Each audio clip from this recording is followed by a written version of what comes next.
안녕하세요. 저는 53세 박진수입니다. 이 나이에 이런 이야기를 누군가에게 털어놓게 될 줄은 몰랐는데 요즘 밤마다 잠이 안 와서 이렇게 마음을 정리해 보려 합니다. 작년 말 회사에서 조기 퇴직을 하게 되었습니다. 명예퇴직이라고 하지만 사실 회사 분위기상 어쩔 수 없는 선택이었죠. 30년 가까이 다닌 회사를 떠나는 건 생각보다 허무했습니다. 마지막 날 책상을 정리하면서 문득 이제 뭘 해야 하나 싶더군요. 아직 나이가 많은 것도 아니고 그렇다고 새로운 일을 찾기엔 애매한 나이이기도 하고요. 집에 돌아왔을 때 아내 선희가 조심스럽게 말을 꺼냈습니다. 어머니 건강이 많이 안 좋아지셨다고 혼자 계시기엔 힘드실 것 같다고요. 결혼한 지 25해 동안 시어머니와 함께 살아본 적은 없었습니다. 명절이나 생신 때 잠깐 뵈었을 뿐이죠. 그런데 이제 한 집에서 매일 얼굴을 맞대고 살게 되었습니다. 처음 며칠은 괜찮았습니다. 아침에 일어나 시어머니께 인사드리고 함께 아침을 먹고 가끔 말동무도 해드리고요. 효자 노릇을 제대로 해보자는 마음도 있었습니다. 그런데 일주일, 2주일이 지나면서 뭔가 어색한 기류가 흐르기 시작했습니다.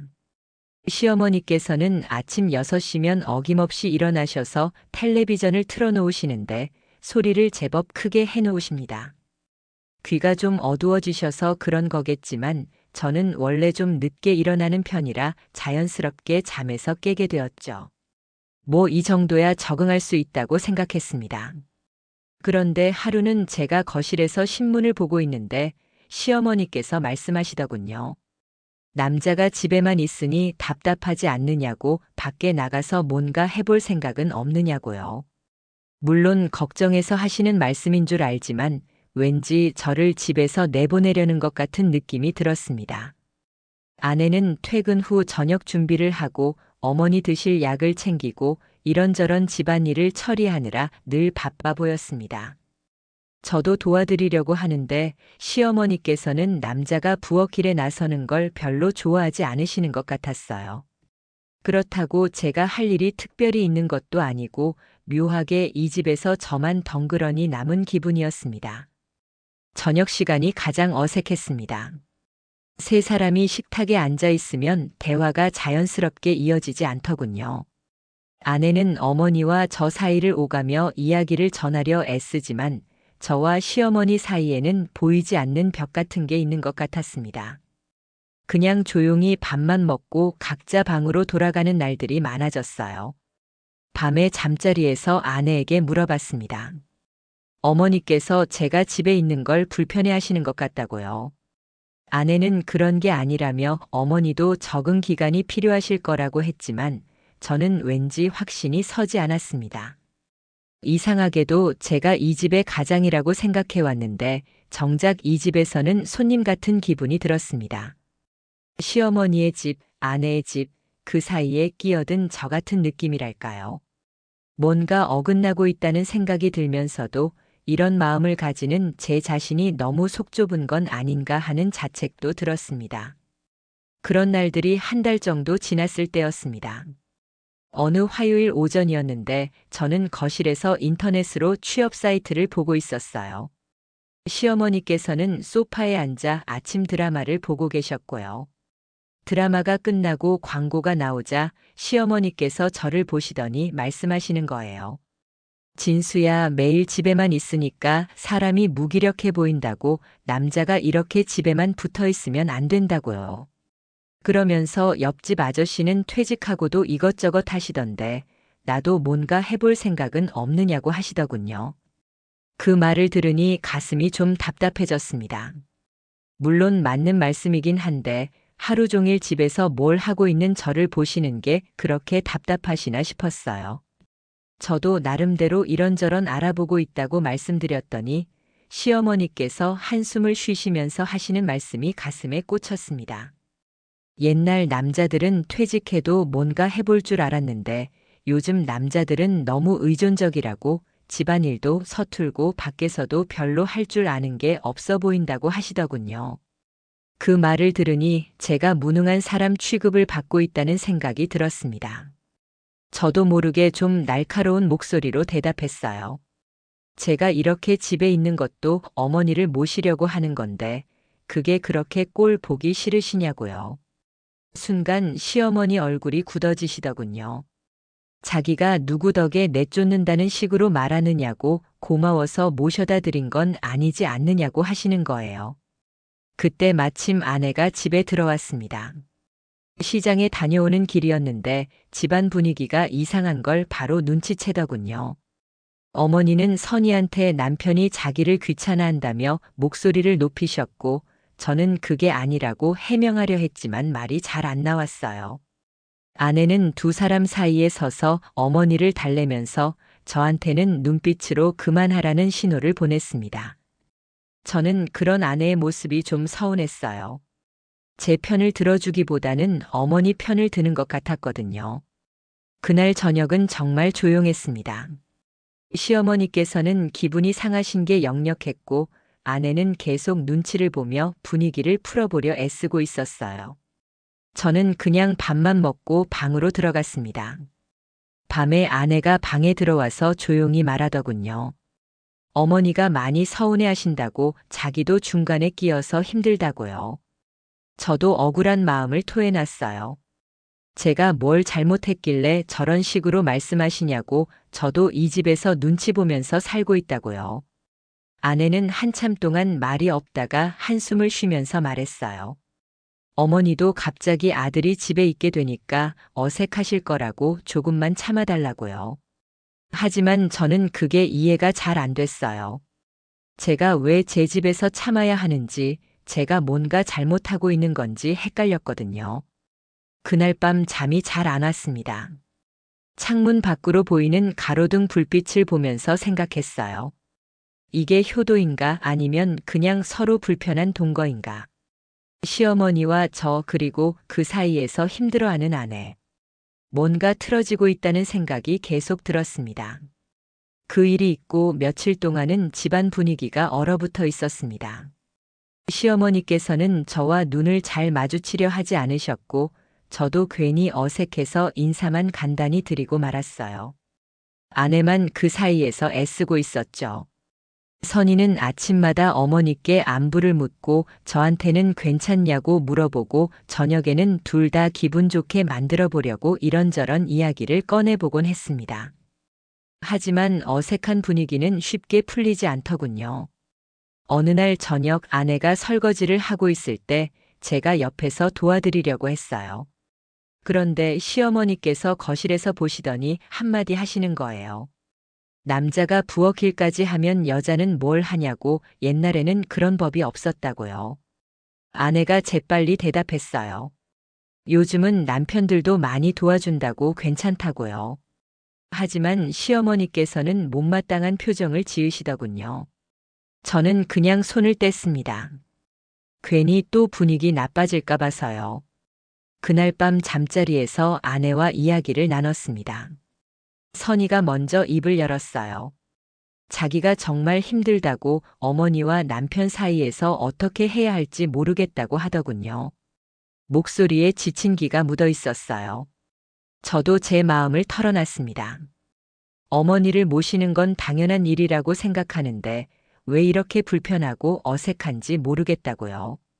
제가 뭔가 잘못하고 있는 건지 아니면 원래 이런 건지 헷갈린다고 했어요. 아내가 한참 동안 말이 없더니 조용히 말하더군요. 어머니도 갑작스럽게 달라진 환경에 적응하기 힘드실 거라고 혼자 지내시다가 갑자기 사위와 함께 살게 되니까 어색하실 거라고요. 그리고 자기도 양쪽 다 신경 쓰다 보니 정신이 없다고 했어요. 그 말을 들으니 아내가 얼마나 힘들었을지 짐작이 됐습니다. 저는 그냥 제 불편함만 생각했는데 아내는 훨씬 더 복잡한 상황에 있었던 거죠. 어머니의 딸이기도 하고 제 아내이기도 하고 그 사이에서 균형을 잡으려고 애쓰고 있었던 거예요. 문득 결혼 초기가 생각났습니다. 28, 26이었을 때 우리는 세상에 둘만 있는 것처럼 행복했었죠. 작은 신혼집에서 둘이서 밥해 먹고 주말에 손잡고 영화 보러 가고 그런 소소한 일상들이 얼마나 달콤했는지요. 그때는 시어머니나 가족 문제로 복잡하게 생각할 일이 없었는데 이제는 모든 게 얽혀 있는 것 같았어요. 저는 아내 손을 잡고 말했습니다. 미안하다고, 나도 좀 더 노력해 보겠다고요. 선희도 제 손을 꼭 잡으면서 고맙다고, 조금만 더 참아달라고 했어요. 그런데 그 말을 들으니까 또 묘한 기분이 들었어요. 제가 왜 제 집에서 참아야 하는지, 그게 당연한 건지 여전히 의문이었거든요. 다음 날 아침 일찍 민호가 집에 들렀습니다. 대학교 근처에서 자취를 하고 있는데 가끔 이렇게 집에 오곤 해요. 아침밥을 먹으러 온다면서 웃으며 인사를 했는데 집안 분위기가 좀 이상하다는 걸 금세 눈치채더군요. 할머니께 인사드리고 저한테도 안부를 물어보는데 평소보다 조심스러운 것 같았어요. 아마 엄마한테 집안 사정을 들었나 보더군요. 그래도 젊은 아이가 있으니까 집안 분위기가 조금은 밝아지는 것 같았습니다. 민호가 아침을 먹으면서 할머니께 대학교 이야기를 들려드리고 저한테는 요즘 어떻게 지내시냐고 물어보고 그렇게 자연스럽게 대화를 이끌어 가더군요. 그 모습을 보니 저도 반성이 됐어요.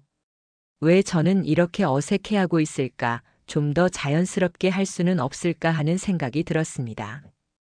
아이가 학교로 돌아간 후 집안은 다시 조용해졌습니다. 하지만 뭔가 공기가 조금 달라진 것 같았어요. 시어머니께서도 표정이 좀 부드러워 보이셨고 저도 마음이 조금은 가라앉았습니다. 아직 해결된 건 아무것도 없지만 적어도 이 상황을 어떻게든 풀어나가야 한다는 생각은 들었어요. 며칠 후 일요일 오후였습니다. 아내가 친구들과 만나러 나간 사이 저와 시어머니만 집에 남게 되었어요. 평소보다 조용한 분위기에서 시어머니께서 갑자기 옛날 이야기를 꺼내시더군요. 자기가 젊었을 때 얼마나 고생했는지, 시댁에서 어떻게 살았는지 말씀하시기 시작했습니다. 그때는 지금처럼 편하게 살 수 있는 시절이 아니었다고, 모든 걸 참고 견뎌가며 가정을 지켜왔다고 하시더군요. 목소리에 감정이 실려 있었어요. 특히 남편분, 그러니까 장인어른이 돌아가셨을 때 이야기를 하실 때는 눈시울이 붉어지셨습니다. 그때 선희가 고등학교 다닐 때였는데 혼자서 아이 뒷바라지하고 살림하느라 얼마나 힘들었는지 모른다고 하시면서요.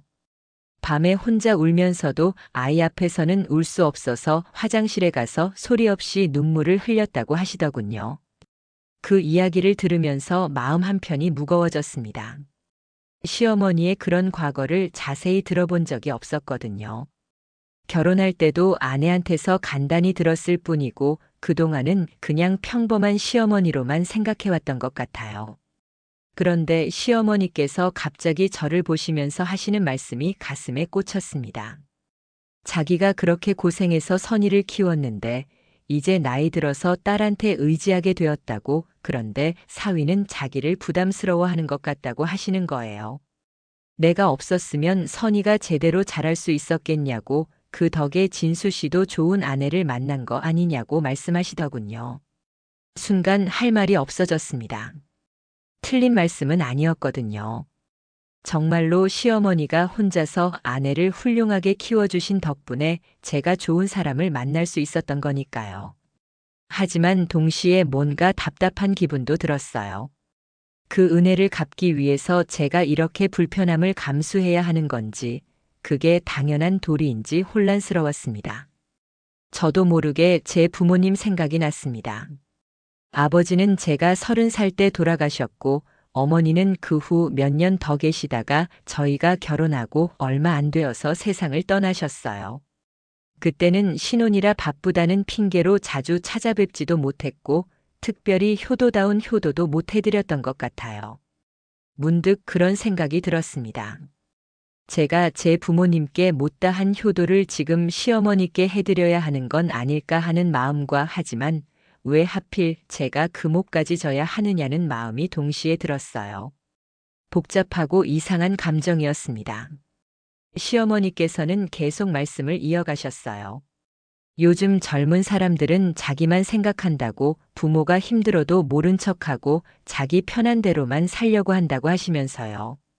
물론 저를 직접 지목해서 하시는 말씀은 아니었지만 듣고 있으니 제 이야기 같았어요. 저는 그냥 조용히 듣고만 있었습니다. 뭐라고 대답해야 할지 모르겠더군요. 시어머니 말씀이 틀렸다고 할 수도 없고 그렇다고 제 마음이 편한 것도 아니고요. 그냥 고개만 끄덕이면서 듣고 있었어요. 그러다가 시어머니께서 한숨을 쉬시면서 하시는 말씀이 있었습니다. 자기도 이 나이에 누구한테 눈치 보면서 살고 싶지 않다고 하지만 혼자서는 도저히 살 수 없으니까 어쩔 수 없이 이렇게 지내고 있다고 하시더군요. 그 말을 들으니 시어머니도 저만큼이나 이 상황이 불편하시구나 하는 생각이 들었어요. 저녁에 아내가 돌아와서 집안 분위기가 좀 어색하다는 걸 바로 눈치챘습니다. 뭔 일 있었냐고 물어보길래 어머니와 이런저런 이야기를 했다고만 대답했어요. 자세히 말하면 또 아내만 힘들어질 것 같아서요. 그날 밤 잠자리에 누워서 생각해 봤습니다. 시어머니의 과거, 제 부모님에 대한 후회, 지금의 복잡한 상황들이 머릿속에서 뒤섞였어요. 뭐가 옳고 그른지, 제가 어떻게 해야 하는지 점점 더 헷갈렸습니다. 그런 일이 있고 며칠이 지났는데 정말 사소한 일로 큰 다툼이 벌어졌습니다. 화요일 저녁이었는데 아내가 늦게 들어온다고 연락이 왔어요. 회사에서 급한 일이 생겨서 야근을 해야 한다고 하더군요. 저는 혼자서 저녁을 준비해야 하는 상황이 됐습니다. 냉장고에 있는 반찬들로 대충 차려놓고 시어머니께 식사하시라고 말씀드렸어요. 그런데 시어머니께서 상을 보시더니 표정이 좋지 않으시더군요. 밑반찬이 떨어져 간다며 김치도 별로 없고 나물도 부족하다고 하시는 거예요. 그러면서 선희가 요즘 너무 바빠서 집안일에 신경을 못 쓰는 것 같다고 살림을 제대로 못하고 있다고 말씀하시더군요.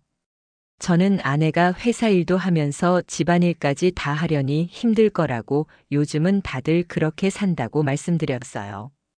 그랬더니 시어머니께서 그게 말이 되냐고 여자가 살림을 제대로 못하면서 무슨 일을 하냐고 하시는 거예요. 그 말을 들으니 갑자기 화가 났습니다. 아내가 얼마나 힘들게 일하는지 집에 와서도 쉬지 못하고 이런저런 일을 하는지 시어머니는 모르시는 것 같았어요. 저도 모르게 목소리가 높아졌습니다. 어머니, 선희가 얼마나 힘든지 아시면서 왜 그런 말씀을 하시냐고 회사에서 일하느라 지쳐서 들어오는데 집에서까지 그런 소리를 들어야 하냐고 말했어요. 그랬더니 시어머니께서 벌떡 일어나시더군요. 내가 며느리 흉을 본다는 거냐고 자기가 뭘 잘못했다고 사위가 그런 식으로 말하냐고 하시면서 목소리가 점점 커졌어요. 그러면서 자기는 며느리 걱정해서 하는 말인데 사위가 오히려 어른한테 버릇없이 군다고 하시더군요. 저도 억울했습니다. 아내를 걱정해서 한 말이 왜 버릇없는 말이 되는지 이해할 수 없었어요. 그래서 더 큰 소리로 대답했습니다. 저도 이 집에 얹혀 사는 게 아니라고 어머니를 모시려고 이렇게 함께 사는 건데 왜 눈치만 봐야 하냐고요. 그때 시어머니께서 하신 말씀이 아직도 귀에 남아 있습니다. 누가 모셔달라고 했냐고 자기는 원래 혼자 살고 싶었는데 딸이 걱정한다고 해서 온 거라고 이렇게 눈치 보면서 살 바에야 차라리 나가겠다고 하시더군요. 저도 완전히 흥분해서 말을 내뱉고 말았습니다. 그러시려면 그렇게 하시라고 저도 이렇게 사시는 거 원치 않는다고 했어요. 순간 집안이 조용해졌습니다. 시어머니께서 저를 멍하니 보시더니 갑자기 울음을 터뜨리시는 거예요. 자기가 뭘 잘못했다고 이런 대우를 받아야 하냐고 딸한테 짐이 되는 것도 서러운데 사위한테까지 이런 말을 들어야 하냐고 하시면서 엉엉 우시더군요. 그 모습을 보니 제가 너무 심한 말을 한 것 같아서 당황스러웠어요. 마침 그때 아내가 들어왔습니다. 집안 분위기를 보더니 얼굴이 새하얘지더군요. 어머니가 우시고 계시고 저는 멈칫한 채로 서 있고 뭔가 큰일이 벌어진 걸 한눈에 알았을 거예요. 아내는 재빨리 어머니께 다가가서 왜 우시냐고 무슨 일인지 물어봤어요. 시어머니께서는 울먹이시면서 사위가 자기더러 나가라고 했다고 자기가 여기 있는 게 그렇게 싫다고 하더라고 말씀하시더군요. 아내가 저를 보는 눈빛이 차가웠습니다. 정말 그런 말을 했냐고 묻더군요. 저는 그게 아니라고 상황을 설명하려고 했지만 말이 잘 안 나왔어요. 어쨌든 제가 그런 말을 한 건 사실이니까요. 그날 밤은 정말 최악이었습니다. 시어머니는 방에서 계속 흐느끼셨고 아내는 저한테 어떻게 그런 말을 할 수 있냐고 어머니가 얼마나 상처받으셨겠냐고 했어요. 저도 미안하긴 했지만 제 마음도 이해해달라고 호소했어요. 결국 아내와 저까지 언성을 높이게 되었습니다. 아내는 울면서 자기가 정말 힘들다고 어머니와 남편 사이에서 어떻게 살아야 할지 모르겠다고 하더군요. 저는 그런 아내를 보면서 제가 정말 못된 사람이 된 것 같았어요. 그날 밤 저는 거실 소파에서 잤습니다. 천장을 보면서 생각했어요. 내가 정말 잘못한 걸까 아니면 이 상황 자체가 잘못된 걸까? 답은 나오지 않았고 그냥 후회와 억울함만 계속 맴돌았습니다. 그 다음 날부터 집안은 완전히 얼어붙었습니다. 시어머니는 거의 방에서만 지내셨고 저와는 아예 말을 섞지 않으셨어요. 아내도 저한테는 필요한 말만 하고 대부분 어머니 돌보는 일에만 신경을 썼습니다. 저는 그냥 집에 있기가 너무 어색해서 도서관에 나가 있거나 동네를 산책하거나 이런저런 핑계로 밖에서 시간을 보내곤 했어요. 그렇게 며칠이 지났는데 집에 들어갈 때마다 가슴이 무거웠습니다. 사흘째 되는 날 저녁, 저는 늦게 집에 들어왔어요. 거실은 조용했는데 시어머니 방에서 작은 소리가 들렸습니다. 아내와 시어머니가 이야기하는 소리였어요. 문득 궁금해서 가만히 들어봤는데 시어머니께서 우시는 소리가 들렸습니다. 자기가 정말 여기 있으면 안 되는 건 아닌지 사위가 그렇게 싫어하는데 왜 여기 있어야 하는지 모르겠다고 하시더군요. 차라리 양로원이라도 가는 게 나을 것 같다고 이렇게 눈치 보며 사는 게 너무 힘들다고 말씀하시는 거예요. 아내는 그런 말씀 하지 말라고 남편도 어머니를 싫어하는 게 아니라고 달래고 있었어요. 하지만 시어머니는 계속 우시면서 자기 인생이 왜 이렇게 되었는지 모르겠다고 늙어서 이런 취급을 받을 줄 몰랐다고 하시더군요. 그 소리를 들으니 가슴이 먹먹해졌습니다. 제가 정말 큰 상처를 드린 것 같았어요.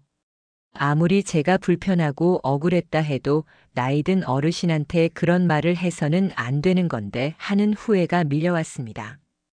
저는 조용히 제 방으로 들어가서 문을 닫았어요. 그리고 혼자 앉아서 생각에 잠겼습니다. 제 부모님이 살아계셨다면 저도 나이 들어서 자식들한테 이런 대우를 받는다면 얼마나 서러우실까 하는 생각이 들었어요. 특히 어머니 생각이 많이 났습니다. 어머니가 돌아가시기 전 몇 년 동안 저는 정말 자주 찾아뵙지 못했어요. 일이 바쁘다는 핑계로 신혼이라 바쁘다는 핑계로 한 달에 한두 번 얼굴 보는 게 다였죠. 어머니는 항상 괜찮다고 너희들 바쁜데 뭐하러 오냐고 하셨지만 지금 생각해보니 얼마나 외로우셨을까 싶어요.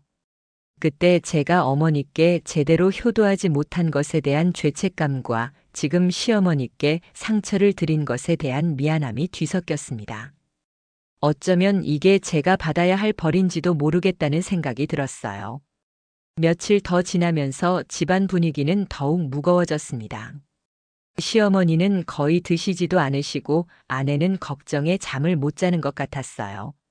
제가 집에 있으면 분위기만 더 어색해져서 거의 하루 종일 밖에서 지내게 되었습니다. 어느 날 오후 공원 벤치에 앉아서 지나가는 사람들을 보고 있는데 할머니와 손자가 함께 산책하는 모습이 보였어요. 할머니는 천천히 걸으시고 아이는 그 옆에서 제잘제잘 이야기하고 있었죠. 평범하고 따뜻한 모습이었는데 그걸 보니 제 가슴이 더 아팠습니다. 우리 집도 저렇게 자연스럽고 평화로울 수 있었을 텐데 왜 이렇게 틀어진 걸까 하는 생각이 들었어요. 시어머니도 나쁜 분이 아니시고 저도 나쁜 사람은 아닌데 왜 이렇게 서로 불편해하고 상처를 주고받게 된 걸까요? 그날 저녁 집에 들어가니 아내가 부엌에서 혼자 밥상을 차리고 있었어요. 어머니는 방에서 드신다고 하셨다고 식욕이 없으시다고 하더군요. 저도 밥맛이 없어서 몇 숟가락 먹다가 그만두었습니다. 밤에 잠자리에서 아내가 조용히 말했어요. 어머니가 많이 상하셨다고 정말 양로원 알아보자고 하신다고요. 그 말을 들으니 더 마음이 무겁더군요. 제가 한 말 때문에 시어머니가 그렇게까지 생각하시게 된 거니까요. 저는 아내한테 미안하다고 제가 너무 심했다고 말했어요. 아내도 한숨을 쉬면서 어떻게 해야 할지 모르겠다고 하더군요. 그날 밤 저는 정말 많은 생각을 했습니다. 이 상황을 어떻게 해결해야 할지, 시어머니께 어떻게 사과해야 할지, 앞으로 어떻게 살아야 할지 말이에요. 일주일이 지났습니다. 더 이상 이런 상태로 지낼 수는 없다고 생각했어요. 아내도 지쳐 보였고 시어머니도 많이 야위어 보이셨거든요. 저 때문에 이 집이 이렇게 된 것 같아서 책임감을 느꼈습니다. 어느 금요일 저녁 저는 용기를 내서 시어머니 방문을 두드렸습니다. 처음에는 대답이 없으셨는데 두 번째 노크에 작은 목소리로 들어오라고 하시더군요. 문을 열고 들어가니 시어머니께서 침대에 앉아 계셨어요. 많이 수척해 보이셨습니다. 저는 어색하게 서 있다가 시어머니 앞에 앉았습니다. 그리고 조심스럽게 말문을 열었어요. 그동안 정말 죄송했다고 제가 너무 심한 말을 했다고요. 어른께 그런 식으로 말씀드린 게 잘못이었다고 사과했습니다. 시어머니께서는 한참 동안 말씀이 없으시더니 자기도 미안하다고 하시는 거예요. 갑자기 사위와 함께 살게 되어서 어떻게 해야 할지 몰라서 괜히 트집만 잡았던 것 같다고 자기도 처음 겪는 일이라 서툴렀다고 말씀하시더군요. 그 말씀을 들으니 뭔가 마음이 뜨거워졌습니다. 시어머니도 저만큼 이 상황이 어색하고 힘드셨구나 하는 걸 비로소 이해할 수 있었어요. 저는 제가 부모님께 제대로 효도하지 못했던 일을 말씀드렸습니다. 그래서 더 마음이 무거웠다고 어머니한테 잘해드리고 싶은데 서툴러서 죄송하다고요. 시어머니께서 고개를 끄덕이시면서 말씀하시더군요. 자기도 사위 입장에서 생각해보니 갑자기 시어머니와 살게 되어서 불편하셨을 거라고 서로 천천히 적응해 나가면 된다고 하시면서요. 목소리가 많이 부드러워져 있었어요. 우리는 그렇게 1시간 정도 이야기를 나눴습니다. 어색하긴 했지만 처음으로 마음을 터놓고 대화하는 것 같았어요. 시어머니께서 젊었을 때 이야기도 더 자세히 들었고 저도 제 이야기를 좀 더 솔직하게 말씀드렸습니다. 마침 아내가 들어왔어요. 저희가 함께 앉아서 이야기하는 모습을 보더니 안도하는 표정을 지으시더군요. 그동안 얼마나 걱정이 많으셨을까 싶어서 미안했습니다. 아내도 함께 앉아서 우리 세 사람이 오랜만에 편안하게 대화를 나눴어요. 그날부터 집안 분위기가 조금씩 달라지기 시작했습니다. 시어머니께서 거실에 나와 계시는 시간이 늘어났고 저도 자연스럽게 말씀을 걸어드리게 되었어요. 물론 아직도 어색한 순간들이 있긴 하지만 예전처럼 서로 눈치만 보는 상황은 아니었습니다. 며칠 후 일요일에는 민호가 또 집에 왔어요. 집안 분위기가 많이 좋아진 걸 금세 알아채더군요. 할머니와 저한테 무슨 좋은 일 있었냐고 물어보면서 웃었습니다. 그 모습을 보니 이 아이도 그동안 신경이 쓰였구나 하는 생각이 들었어요.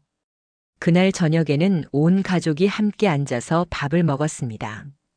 시어머니께서 민호한테 대학교 생활 이야기를 물어보시고 저한테도 요즘 어떻게 지내냐고 관심을 보여주시더군요. 아내도 오랜만에 편안한 얼굴로 웃었습니다. 물론 모든 게 완전히 해결된 건 아닙니다. 아직도 서로 조심스러운 부분이 있고 가끔 어색한 순간들도 있어요. 시어머니의 생활 패턴이나 말씀하시는 방식이 제게 완전히 익숙해진 것도 아니고요. 하지만 예전처럼 서로를 불편한 존재로만 생각하지는 않게 되었습니다. 요즘 저는 시어머니와 함께 아침 드라마를 보기도 하고 가끔 동네 산책을 함께 하기도 해요. 대화가 많은 건 아니지만 그냥 옆에 있어도 불편하지 않은 정도는 되었어요. 시어머니께서도 저한테 이런저런 부탁을 하시기도 하고 저도 어머니 기분이 좋으신지 나쁘신지 정도는 알 수 있게 되었습니다. 아내는 그런 우리를 보시면서 많이 안도하시는 것 같아요. 예전처럼 중간에서 눈치 보며 양쪽을 달래야 하는 상황이 줄어들었거든요. 물론 아직도 가끔 제가 서툰 면이 드러날 때가 있지만 시어머니께서 예전처럼 날카롭게 지적하지는 않으셔요. 며칠 전에는 시어머니께서 갑자기 젊었을 때 만든 김치 이야기를 해주셨어요. 어떻게 담그는지, 어떤 재료를 넣어야 맛있는지 자세히 설명해 주시더군요. 저는 그냥 듣기만 했는데 나중에 아내한테 물어보니 어머니가 저한테 그런 이야기를 해주신 적이 거의 없다고 하더라고요. 작은 변화지만 저한테는 의미 있게 느껴졌습니다. 어제는 시어머니께서 제가 요즘 면접 준비하는 걸 보시더니 나이가 들어서도 일하려면 힘들 텐데 괜찮겠냐고 걱정스럽게 물어보시기도 했어요. 예전 같으면 제가 능력이 없다는 식으로 말씀하셨을 텐데 이제는 걱정해 주시는 마음이 느껴져서 고마웠습니다. 그래도 여전히 쉽지 않은 부분들이 있어요. 생활 습관의 차이나 생각하는 방식의 차이 같은 건 하루아침에 바뀌지 않으니까요. 하지만 예전처럼 서로를 적으로 생각하지 않게 되었다는 게 가장 큰 변화인 것 같습니다. 지금 생각해 보니 시어머니도 저도 그리고 아내도 모두 처음 겪는 상황이었던 것 같아요. 어떻게 해야 하는지 모르는 상태에서 서로 상처 주고 받으면서도 나름대로 방법을 찾아가고 있는 건지도 모르겠습니다. 완전한 해답을 찾은 건 아니에요. 앞으로도 어려운 순간들이 있을 거고 또 다른 갈등이 생길 수도 있을 거예요. 하지만 적어도 이제는 서로 이해하려고 노력하고 있고 아내도 예전처럼 혼자 모든 걸 감당하려 하지 않아도 되게 되었습니다. 며칠 후면 제가 새로운 일자리 면접을 보러 가게 됩니다. 시어머니께서 행운을 빈다고 좋은 결과 있기를 바란다고 말씀해 주셨어요. 그 말씀을 들으니 뭔가 가족이 된 기분이 들었습니다. 이 이야기를 마무리하면서 생각해 봅니다. 가족이 된다는 건 처음부터 서로 사랑하고 이해하는 게 아니라 시간을 두고 천천히 서로를 받아들여 가는 과정인지도 모르겠어요. 완벽하지는 않지만 함께 살아갈 수 있는 방법을 찾아가는 건 말이에요. 아직 갈 길이 멀긴 하지만 이제는 혼자가 아니라 함께 그 길을 걸어갈 수 있을 것 같습니다. 시어머니와 저 그리고 그 사이에서 우리를 지켜봐준 아내와 함께 말이에요.